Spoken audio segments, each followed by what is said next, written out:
I rise today to express my strong opposition to the general government budget before us. The troubling aspects of this budget are almost too many to list. This budget does not look like shared sacrifice. It looks like heavy-handed, draconian cuts to everything that makes our communities a good place to live. It's even, I think, more insidious the fact that Lansing is once again injecting itself into our local governments. Many of us came from local government, and yet we're pushing things down on our local governments that are just intolerable for them to deal with. This budget violates a sacred trust with the voters by beginning the process of privatization of the lottery, a program that provides significant amount of money to the state's school aid fund.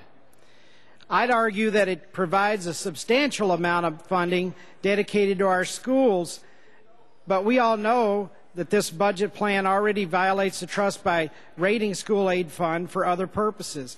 I cannot support cutting almost a third of state shared revenue that goes to our schools, our cities, our villages and townships, which will result in devastating cuts to police and fire protection services, closing down libraries and parks, and paring back EMS services as well.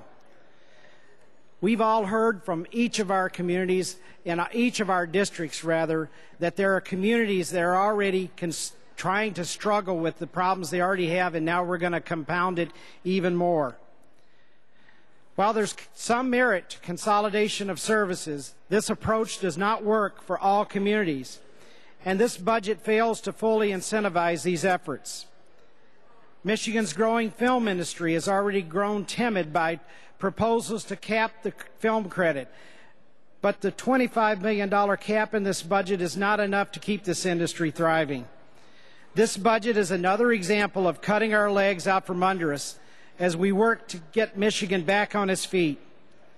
We know the times are tough, and we all are prepared to chip in if it truly means shared sacrifice, but we're not willing to raise taxes on our working families, slash education, and reduce our quality of life and diminish public safety to pay for a $2 billion tax cut for corporations.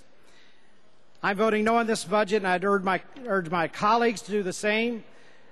If you're truly concerned about job creation and protecting citizens, I'd urge you to do the same.